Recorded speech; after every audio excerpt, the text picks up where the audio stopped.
Good evening, everyone. Thank you for joining us. We're so happy to have you here. I'm Laura Escalante, and I work in the alumni office with my colleague Kathleen D'Amico, and we're here welcoming our guest, Lisa Stevens. When our webinar closes this evening, there will be a short survey that will pop up in your browser. So we're hoping you'll watch for that and take a moment to let us know your thoughts so that we can plan our future programming with your ideas in mind. Kathleen? Thanks, Laura. Lisa Stevens is a 1992 McMaster grad in English with an unofficial minor in art history. She's also a Ryerson grad with her BAA in interior design. Prior to starting her own firm 18 years ago, Lisa worked for two of Canada's top residential design firms. Laura will be posting Lisa's full bio in the chat. If you have any questions for Lisa this evening, please enter them in the Q&A box below, and we will get to as many questions as possible following Lisa's presentation. Now, I know that Lisa has a lot of great information to share with us tonight, so without any further delay, over to you, Lisa. Thanks so much. I appreciate the opportunity to share this. I'll put my screen on. So when Kathleen and Laura first reached out to me to chat about design, their theme was rejuvenation, and that was the hook that really attracted me to be here with you today. It was an opportunity to test drive a philosophy that I've been marinating for quite some time. So although I've got a good 25 years of work to share, this is not really a portfolio show, but some of the images are of our work mixed with others, designers, architects, homeowners, travel and nature, as long as it resonates with and illustrates our topic. And I'm definitely not discussing top trends or my favorite paint colors, although I do have some tried and true. I don't believe the good life is built around anything as fleeting as trends. However, this philosophy of living at home is definitely gaining traction in the current zeitgeist. So rejuvenation. Well, we could discuss wellness issues at home, sustainable green design principles, integrating fitness into everyday living, for example, or the top 5 ways to turn your bath into a spa, all very valid topics of conversation and all easily available to you through the myriad voices out there. Shelter magazines, HGTV, Pinterest, Instagram. And for those of us who follow design, there's a new interest in the effect of your home environment on your well-being. How could there not be, since we've spent much of the past 2 years at our homes? But until recently, and even still, we've been told what our homes should look like. However, for a long time now, I've been much more interested in how a home feels and how our home environment can be personally resonant. So I'm here to share a philosophy of life at home that I've come to organically over my 25-year focus on residential design and the people for whom we create these masterpieces.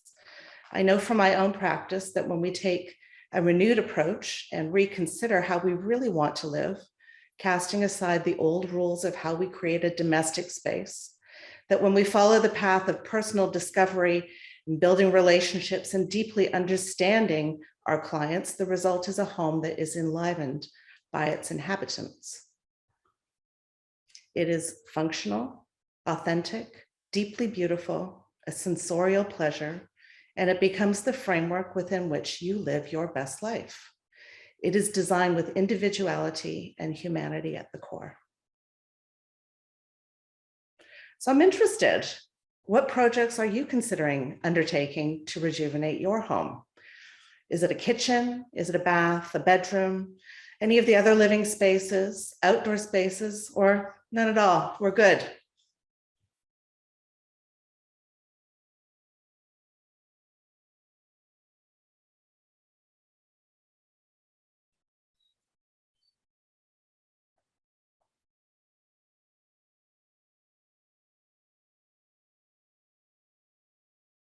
Wow, that's cool. Outdoor spaces. You know what? It's interesting. I'm interested in my outdoor spaces too, and I've got most of my focus on interior design.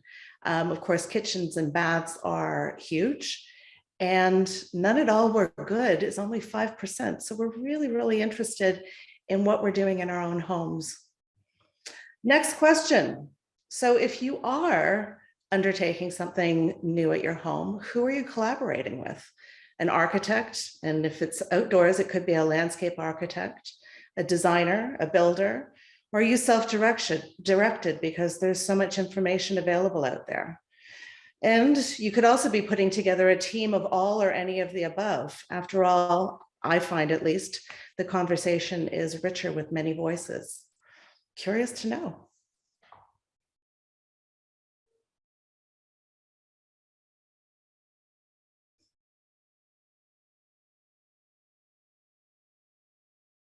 Oh, it's coming out. Self-directed. Okay, so this is going to be good for you. We've got a lot of things to talk about, and what I'm trying to do is give you some of the information that I've learned over my time period as a designer that you can take and do yourself at home. So as somebody recently put to me, interior design, is that a real profession? Don't people just do that for themselves? Interior design, particularly residential design, has long suffered a reputation as a pretty fluffy and maybe flaky industry. After all, how hard can it be to shop for all these beautiful things for our homes? And if I'm completely honest, that is the part of my practice that I enjoy the least. I'm not a shopper. Not so long ago, designing and decorating houses was all about the visual styles. I've been around long enough to remember people defining their style as French country, arts and crafts, neoclassical, postmodern. Though these days it's much more about modern versus traditional versus transitional, or that well-used term eclectic, which really means anything goes. Residential design in the 80s, 90s, and aughts was really mostly about status, power, and image.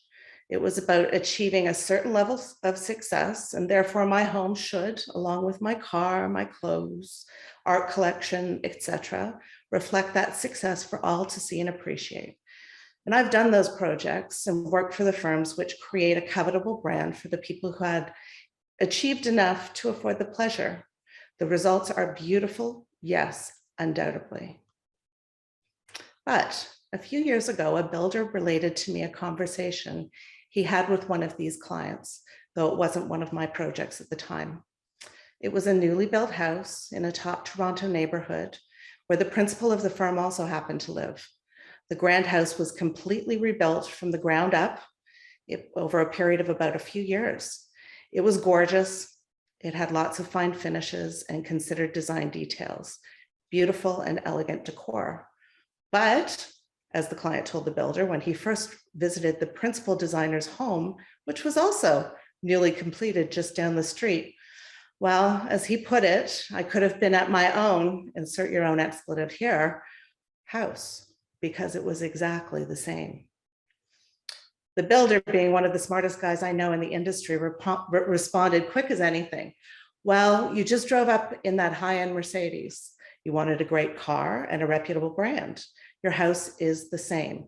You have a beautiful house designed by a great and reputable brand. Now, I'm not sure where it went from there, and hopefully they still love their home today. And it really was a beautiful house, but was it their house? Was it a home? So even when I was working at this design studio, I was always interested in discovering more about my clients, their experiences, their points of view, what they value, and how they saw themselves within their home and the world. Not everyone was into that. Some really just valued the brand and how it reflected their success. But somehow I've always seemed to attract the projects where the character of the people living there became the basis of my work for them. My best work is always a collaboration of various minds with the occupants of the home at the very center of every decision, from the functional to the details. So, how do we design homes which personally resonate to the individual and the family? Homes which create a framework for elevating our everyday life experience. A home which becomes our sanctuary, which bolsters us up to go back out into the world, renewed, recharged, ready for life. A home which becomes the venue for our memories, our shared experiences with our closest friends, our family, our neighbors. Though I felt I was very early on in this curve, This approach is not just unique to my process any longer. There are many designers and firms that are building their practices with a more personal approach to their relationships with their clients and the projects. At the heart, though, is the classic design process, which is devised almost literally to design from the outside in, step by step, proceeding down a path which begins as a set of criteria of must-haves, becomes an idea, an image, which starts to have increasing clarity and details as the process unfolds. For me, it begins and continues with a profound sense of curiosity about people, who they are, where they live, how they relate to one another, and an ongoing path of discovery. Lots of questions and conversations, and often more so cues and clues about what drives these people. Eventually, it becomes a tangible feeling for me, which takes physical form in the home that we create together. The home develops a personality and its own language, which speaks about a sense of place in the people within. All our design choices are rooted in that lexicon, and much of this happens with experience, I know.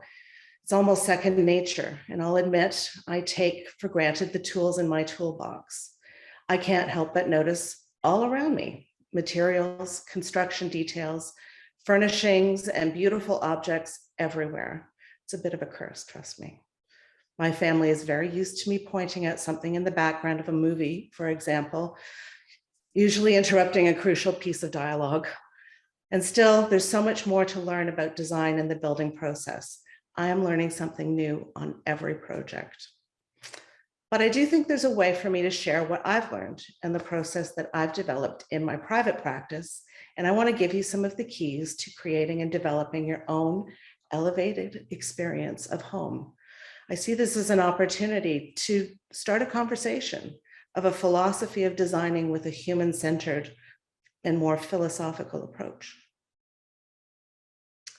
So we always start with the basics, the physical site, the nature of the location, the style of the architecture, and the quantity and quality of the space.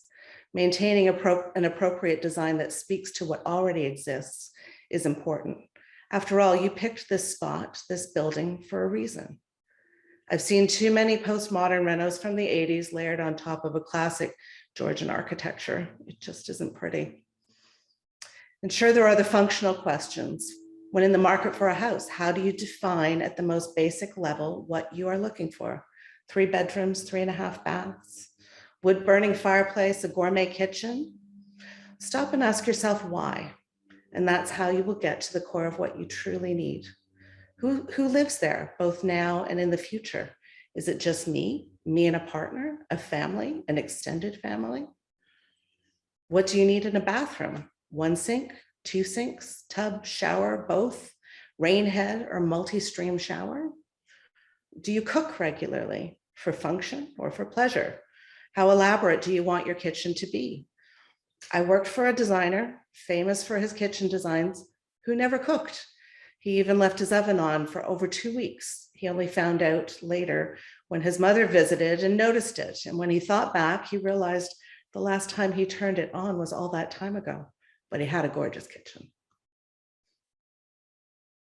Then the questions become increasingly nuanced.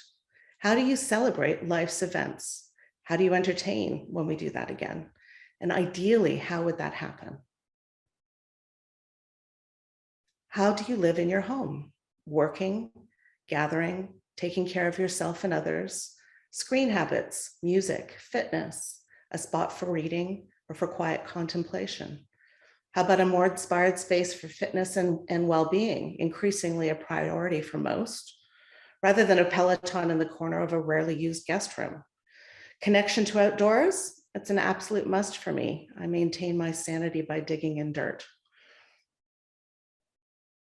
Do you need a formal dining room? Mine is used a couple of times a year. It doubles as a library and a home office. How about a formal living room? I just converted a formal living room into a huge dining room for a client who actually hosts 20 to 24 at dinner every Friday night. It was simply a better use of space for them. Now, of course, we started that project pre-COVID, but I think we're getting back to that now. So ask questions and keep asking. Ask why. One of my wisest colleagues is an architect who's been practicing for over 50 years. He maintains that asking why is the most important tool in his practice, because a client may say they want something a certain way. And until you understand the reason behind the request, you can't actually present the best solution. It may be different than the original ask. So keep a good eye on the unsaid too, the clues and cues in conversation with the people around you, in collected books, in objects and art, general likes and dislikes, and the way you relate to your family and friends. Then there are the deeper questions. What are you hoping to achieve with this project? What is it that's missing in your current situation? What are your priorities? Who else is involved? What are their dreams, their values, their aspirations? How do you see your best self? What is the narrative your family is building? Aside from work, how do you spend your time at home? Collapsing on the sofa with a bottle of wine and Netflix doesn't count, though it is sometimes a necessity. What are your passions when you have time to experience them? Travel, adventure, fitness, well-being, cooking, family experiences. How can the space enhance our sense of well-being? How can it enhance the everyday rituals and tasks we engage in? How can we build atmosphere, and how will it serve to create moments and memories? There's the vacation connection. I often think my best version of myself is on vacation. Where do you choose to go? How do you spend your time?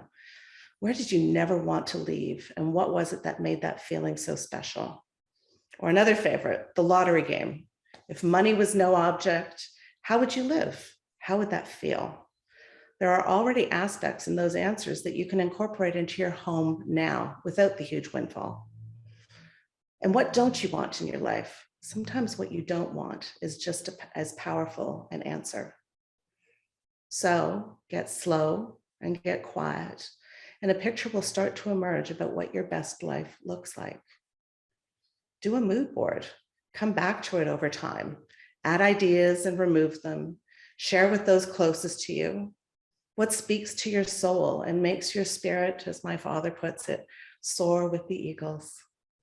Collect images, materials, I have them all back there.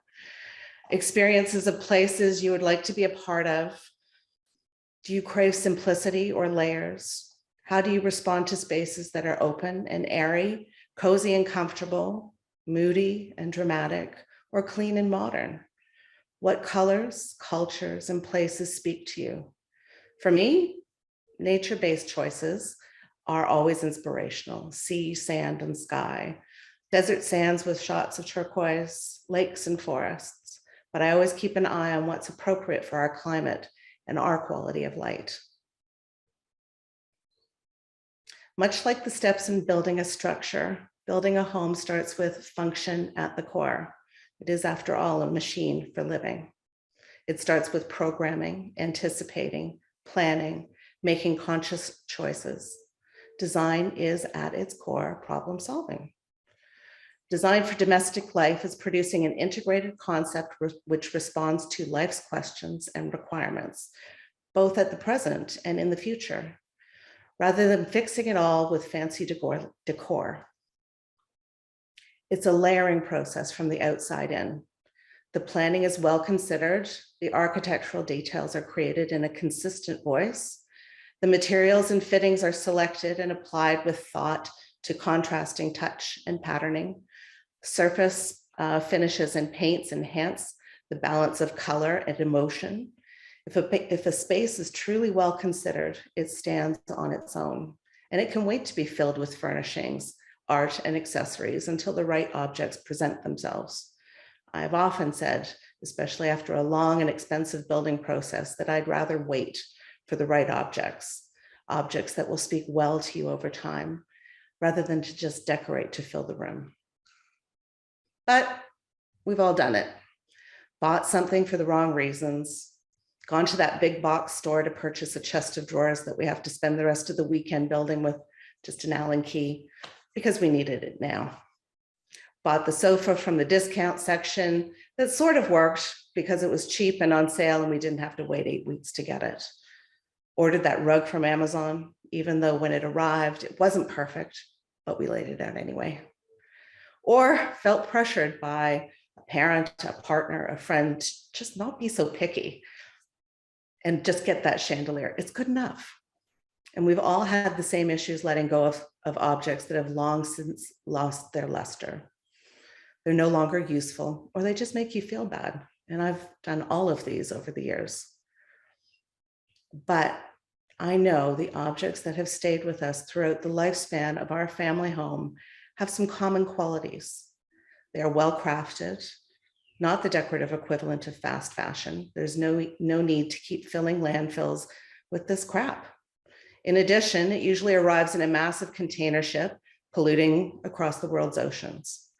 The best objects are made of true and real materials, thoughtfully employed.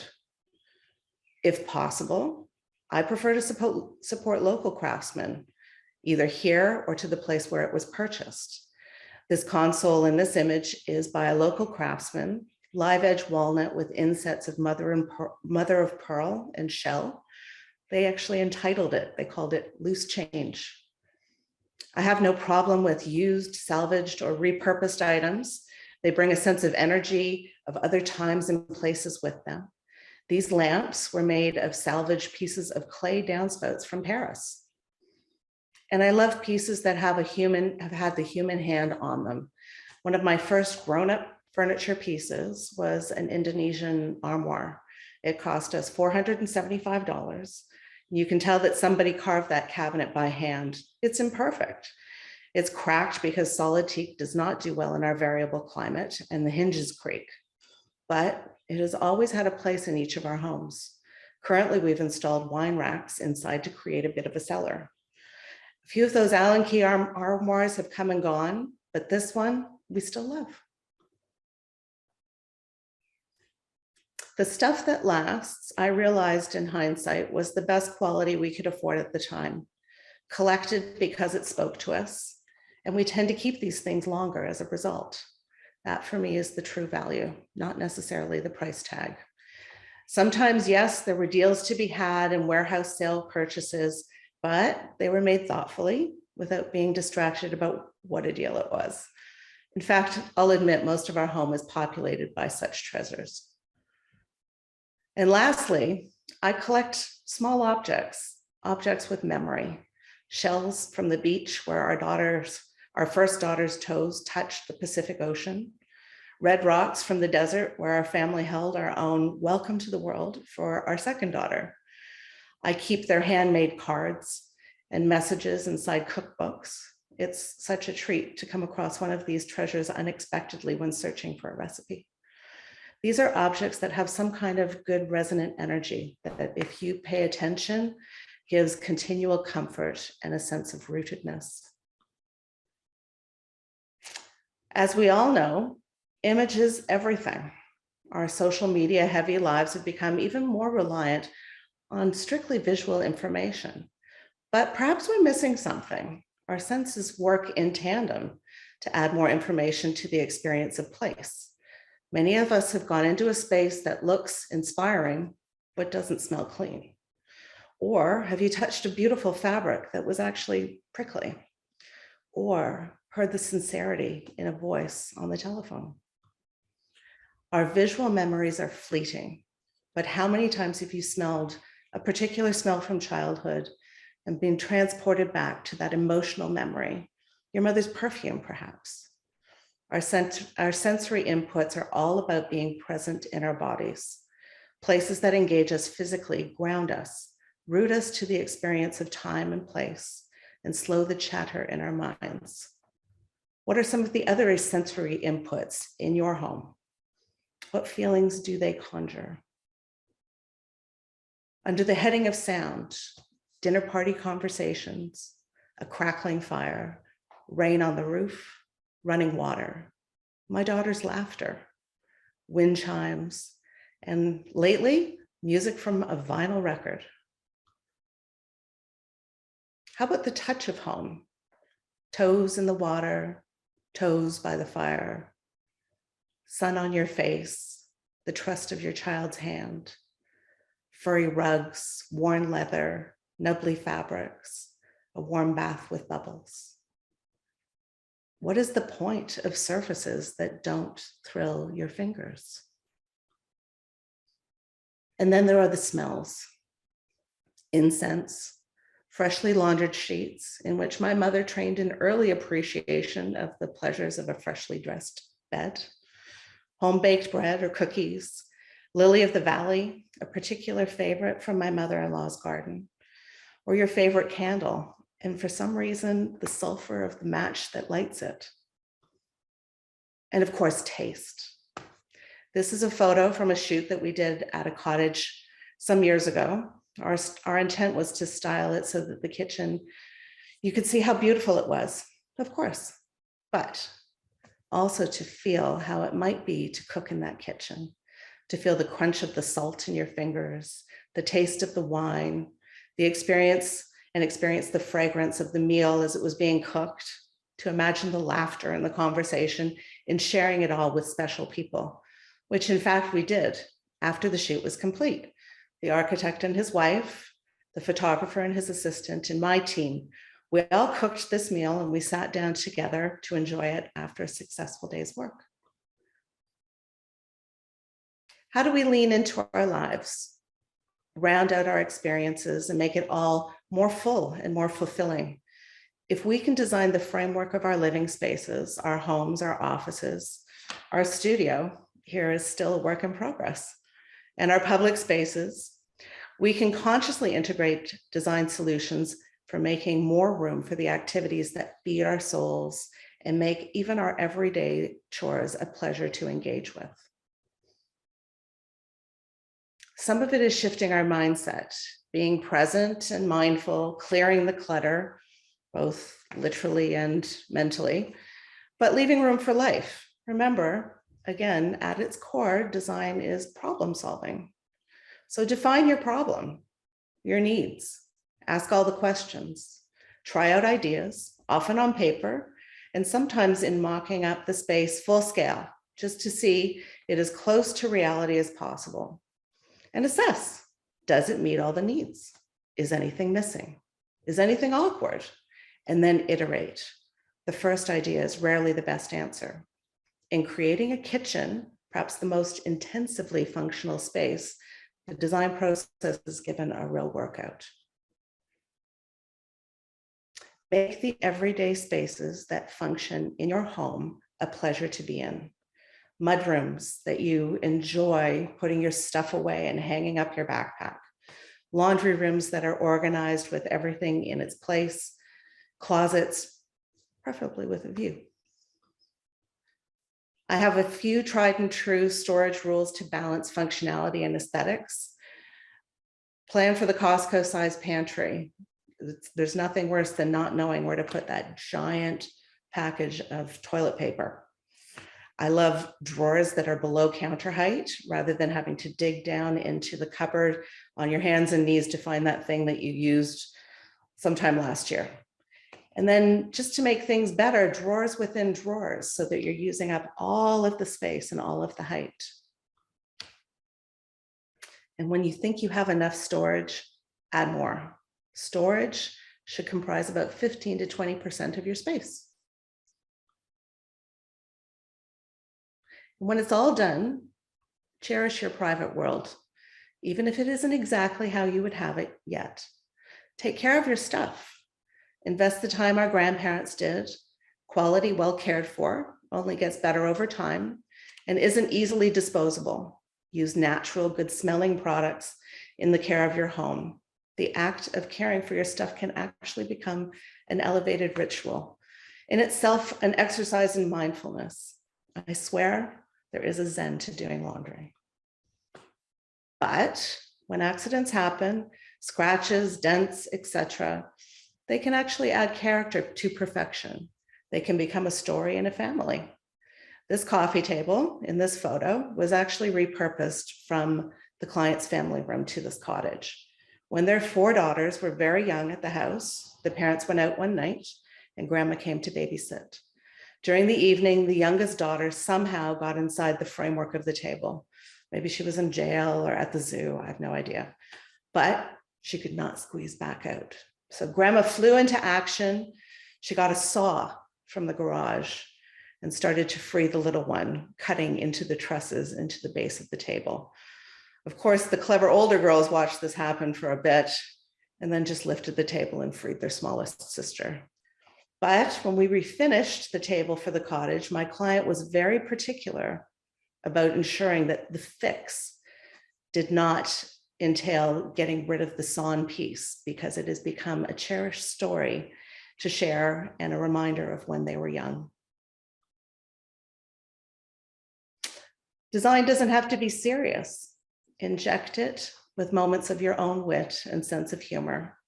The floating legs are a hook on my powder room door. The wall covering is a photo mural of the opera boxes at La Scala. It's one of my favorites. And there's something kind of cheeky about having the spectators looking down with binoculars and pointing. We all have an established image when we hear the words luxury design. Could be lots of gold and mirrors like Versailles. Could be architectural glass boxes perched on the mountainside. Could be mahogany and leather-bound library, before we all went digital, of course. But there's a new luxury, a new sense of design luxury that I would like to propose. Time, authenticity, harmony, balance, texture, proportion, light and shade, comfort, attention, mindfulness, care, compassion, everyday elevated experiences, friends, family, community, self-care, generosity, joy, belonging, and love. Homes are functional physical spaces which we always perceive as memory. We've all spent a lot of time in our homes for the last 2 years, and we've stretched the functional limits of what our homes can be. And yes, we're definitely ready to get back out into the world, but we've also spent some time reconsidering our homes philosophically. We're coming to realize that we navigate our lives through all our senses, not just our sense of sight. What is the relationship between the human body and our built environment? How deep does it really go? I think we're really starting to just scratch the surface. What is essential, elemental about our experience of home? How does the concept of home become deeply linked to narrative memory? I am enthralled by the physical and psychological effects that our built environment has on us as individuals, as families, and how we bring that to our work, our friendships, and to our community. Letting go of who we think we should be to become more fully who we actually are. It's about putting the human experience at the core of the design process. I'm currently working on a platform to explore how design can possibly create a stronger sense of self and be a foundation for a healthy family and build the bonds of friendship and community. It's an exploration of the relationship between design, particularly in the home environment, and memory and narrative, and how throughout our life, our sense of self and our sense of place, events of personal significance become indelibly linked.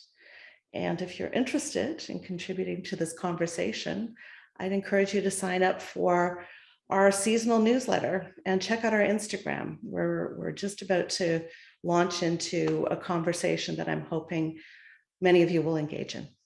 Thank you so much. That was great. Thanks so much, Lisa. I feel actually transported. I really do. I do, yes. Fantastic. And I find it so interesting when you talk about all of the senses working in concert with one another, because it's true, they do, but you don't often think of that when you're going to purchase something. You really don't. And we sort of just go right past it. But if you slow down and realize what all goes into your day-to-day experience, it's that much richer. It really is. It really is. So we have some questions that have come in. We had one of our viewers ask about multi-generational dwellings, which I'm guessing is probably a more common thing that you're seeing these days, Lisa.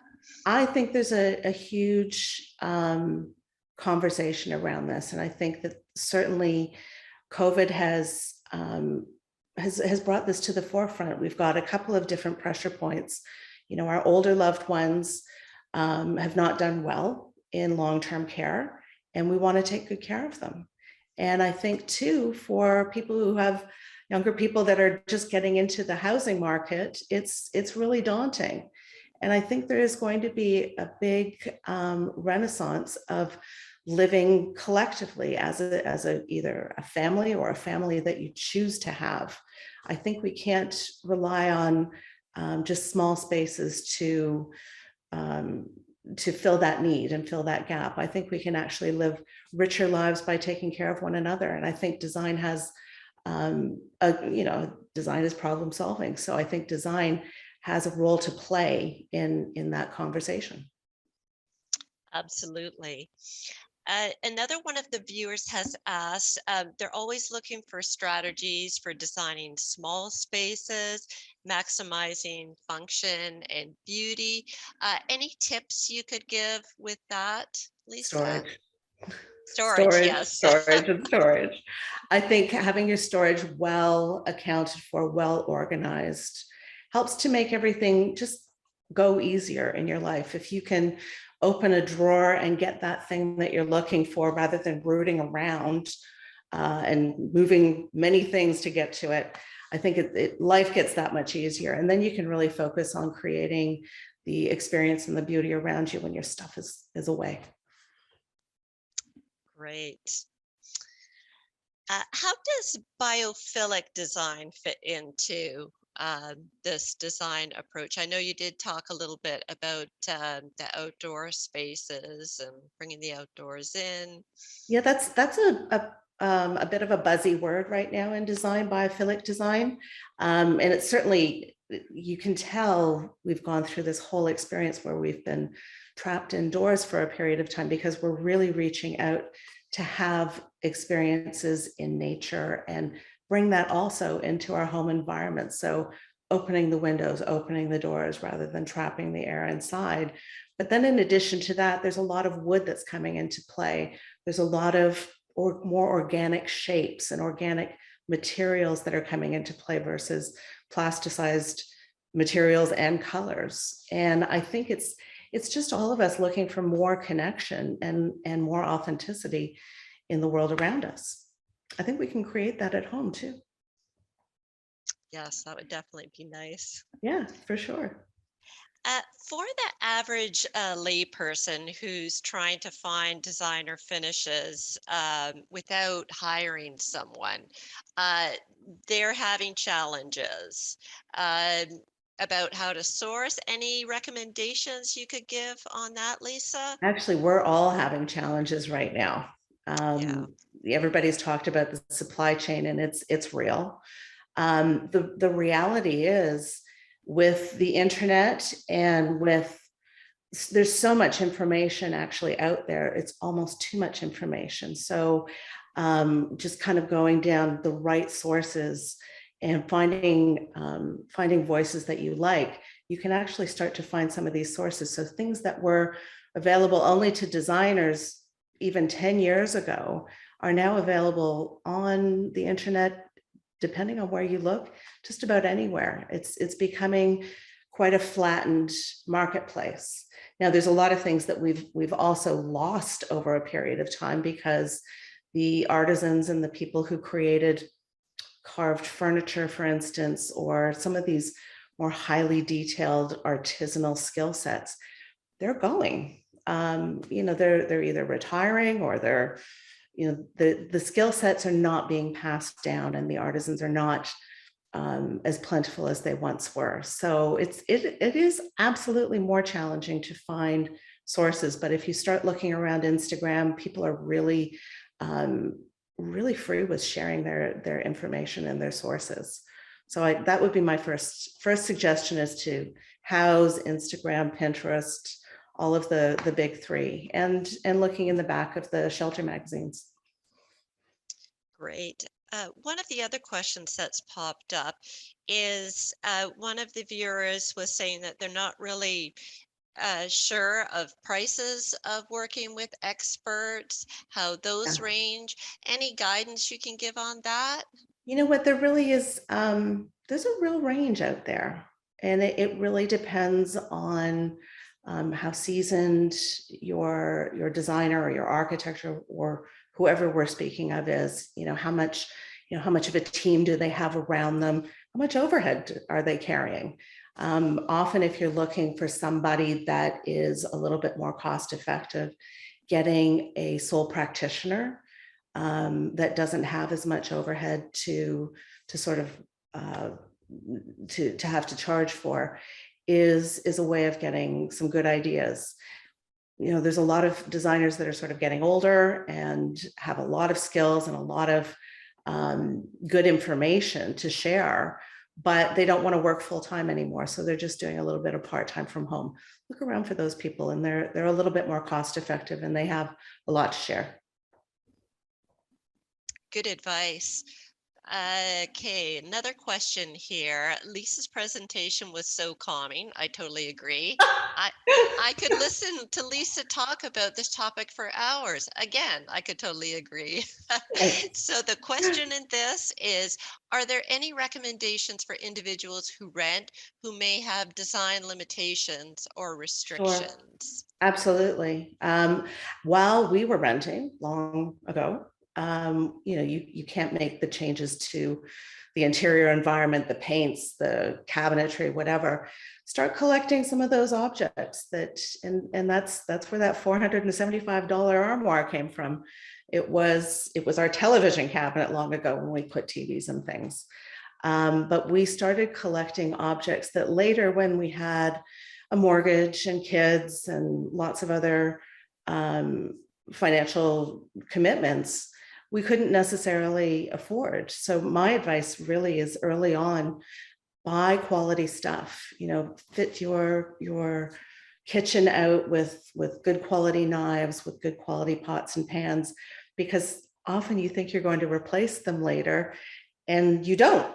And you don't have great knives, which to me it was a wedding gift from my mother, and it was one of the best wedding gifts ever. It was a great set of knives for my kitchen. And they do last, don't they, when they're quality? Absolutely. And when you take care of it, they last. And, I think we're really getting a little bit more cognizant of what we're throwing into the landfills too. So when you buy consciously and save for the quality items, spend some time waiting for the quality items, then you're not churning more purchasing later. And it's actually better for your budget, better for the world. For sure. Do you have any design tips for improving lighting in dark spaces or making it feel lighter? Yeah, light is really important. I expect we're talking about when we can't actually add additional lighting. I think if you can't add lighting to the architectural space, this studio, for instance, 3 years ago, had the worst lighting in the world. And what a difference it made the moment we changed the paint colors, brightened it up. There was a beigey sort of color on the walls and a gray color on the floor. We lightened it up, we brightened it up. We realized we didn't have a lot of natural light here. So we added actually additional architectural lights. But as soon as we did that, it changed the mood immediately. It was palpable. People commented on it the moment they came into the studio. Like, oh my God, we can see. It's so good. If you can't do that architecturally, if you're renting or just the budget doesn't allow, still bringing more light into the space. It used to be that, long ago in the 80s and 90s, we used to hide lights, like small spotlights, behind cabinets and behind plants to illuminate the back corners. Really does a good job. Photographers use that trick all the time. So if you can find a way to integrate more actual light and then switch up the colors so that they have a freshness to them, and a brightness, life gets a little bit better. Oh, and let's talk about LED lights. Sorry, I'm going to go in Yes, there too. LED, that's a The good color one. of the light becomes really, really important. So a lot of times incandescent light has a slightly yellowy hue to it. Halogen light has that clarity and that crispness that all of us quite like. The LED lights, the switch to LED lights has really made a difference, and you have to watch the color temperature when you buy that bulb. So if it will be on there, it'll say color temperature, and if it's 2700 Kelvin to 3000 Kelvin on the box, you're in the world of incandescent light. Anything more and that light looks too blue and too unnatural, and it starts to almost vibrate and buzz a little bit, and nobody likes that. That is a great guideline. Another question, how can you make a large living room feel cozy for 4 people? Thoughts on dividing the space for large and small gatherings? Creating spaces that have conversations, and it may not necessarily be one big circle. Creating spaces where you can have an intimate conversation for 2, pull up an ottoman for another person to add in. I think of it as more the cocktail party scenario versus the big gathering all around. If you think about how that might function in a conversation environment, that would be my way to think about it. If you're looking for coziness, however, texture. Thinking about textures that have a bit of a nubbliness to it, chenilles, velvets, contrasting those with linens and maybe silk, maybe not, it depends on your bend, but contrasting textures actually elevate your sense of one to the other just by virtue of bringing them together. Another question that has come in through the chat, tips for artwork on a budget. Artwork on a budget, that is a relative term. That is a completely relative term.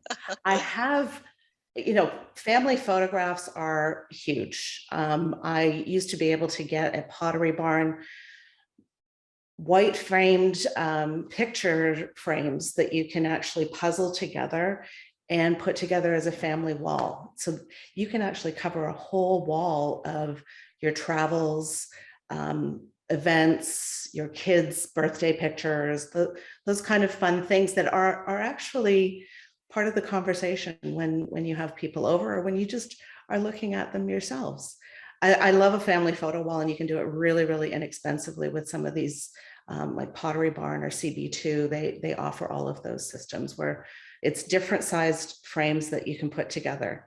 I've had a client create for herself behind her desk a Zoom backdrop where she had gone to Patagonia with her family, and her daughter-in-law is a photographer and took some really great pictures. We blew them up to 6 feet wide, and it's a huge, impressive piece of art behind her, and it's a Zoom backdrop conversation starter. I love it. That's a great idea.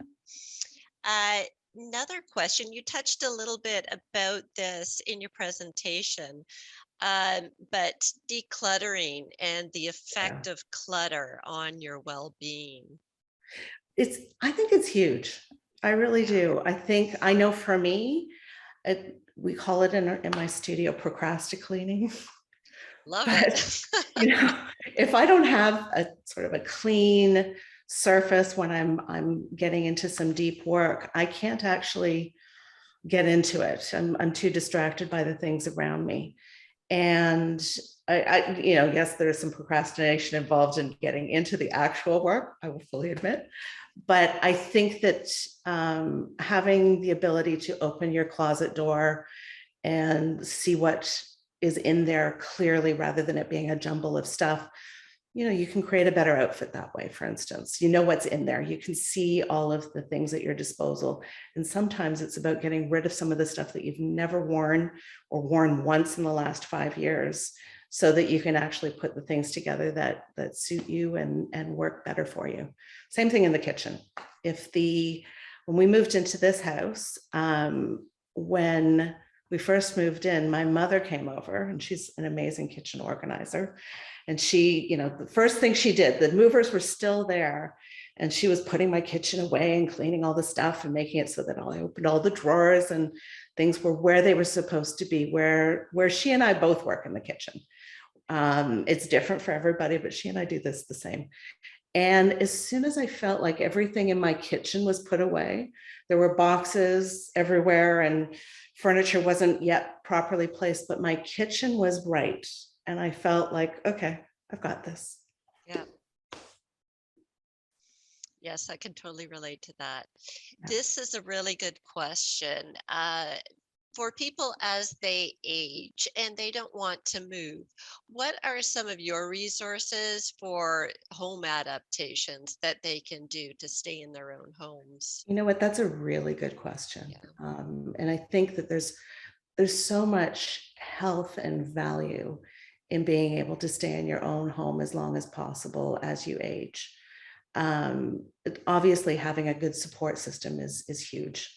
So having family and friends and neighbors that come over, not just to check on you, but to spend time and to be with you. I think that creating that sense of community is kind of what I'm talking about in this presentation.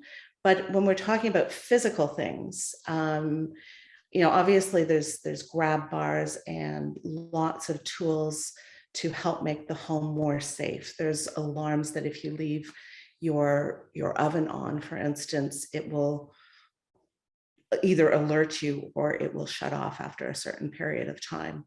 Integrating those really thoughtfully, and again, I'm going to come back to it, design is 100% problem solving, and taking what are the individual issues, the individual scary things, going downstairs to do the laundry. Well, we might have to bring it upstairs and attach it to a closet that's near a bathroom or something like that. Sometimes you have to replan so life can just be on one level, but it still keeps you in your home and in your environment and where you're comfortable.